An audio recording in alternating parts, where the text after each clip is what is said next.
Thank you.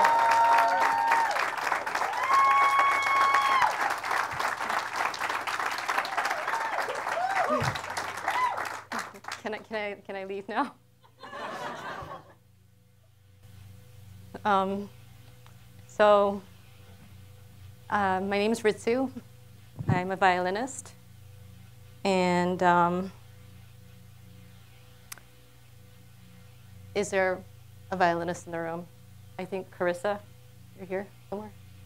So if there are any musicians in the room, you might have recognized some of the pieces that I bastardized. There's a little bit of Mahler, a little bit of Bach, some more Bach, a different Bach, playing on the wrong strings, problems with my intonation, got some scratchy bowing in there, I get nervous. And, and all in all, it's not the way it's supposed to go. And, if my music teachers of my past were here today, they would be giving me a big fat F, fail. Wrong, you did it wrong. Because in music, there's so many things that you can get wrong. And, but I don't care.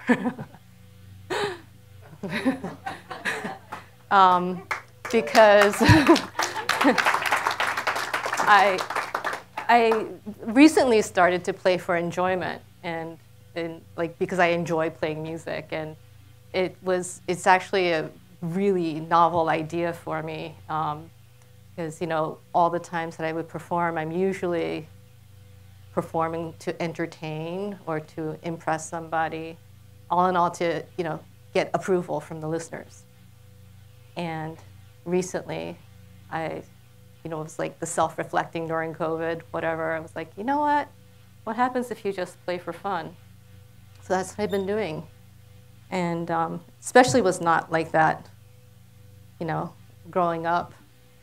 I picked up the violin, not this one, the acoustic kind. 4th grade, just like a lot of other people, in school, the teachers came around demonstrating different instruments, and they said, yeah, I want to play the violin. And I played for fun. I was really enjoying it. But soon after, kind of got shepherded into the world of competitive music. And if you've never heard of that, yeah, it sounds like an oxymoron, competitive music.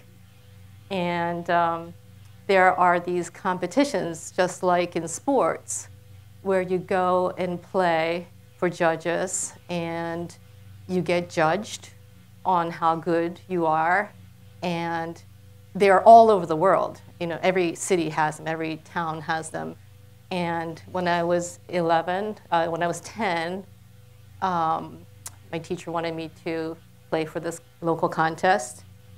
So picked a piece, practice, months and months, preparing for that one day.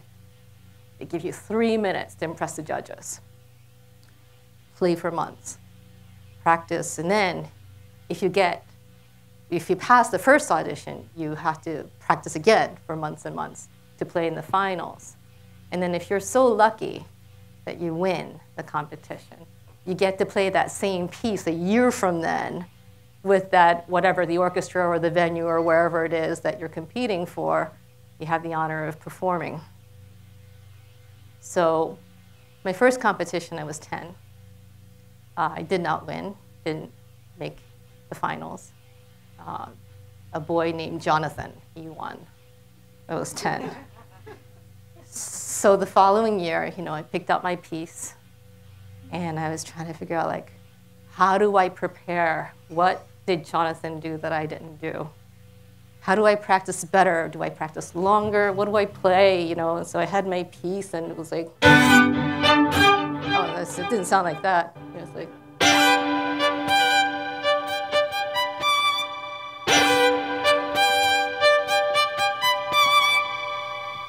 practice over and over again, is it the right bowing? Is it my intonation, the rhythm? Listening to a metronome, and I even got into this thing where I would kind of march in place to try to feel the rhythm from the inside so that I wouldn't get the counting wrong, and practiced and practiced.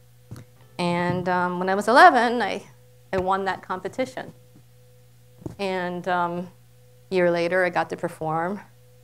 And that was kind of the way I grew up, my childhood. You know, compete, preparing, compete, win, compete, lose, win, lose, lose, lose, lose, lose. Because you always lose more than you win, right? And, you know, there was stressful. It was, you know, but I have to say that it was,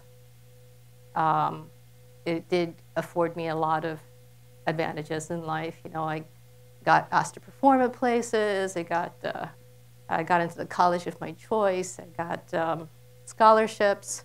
So it gave me a lot of opportunities. But it also came with like this invisible thing, you know, this anxiety.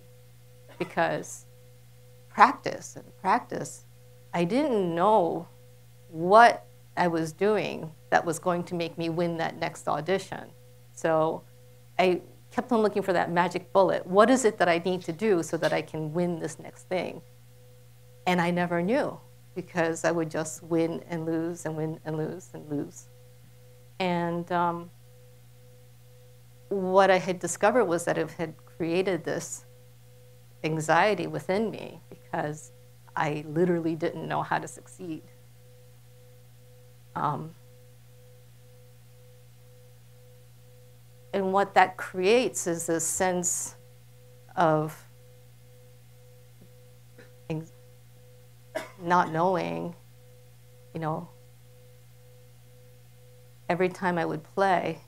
And I remember one of the last times that I played for a classical audience, it was the Mozart on the Square program in Philadelphia, and I got asked to perform, and I know I practiced,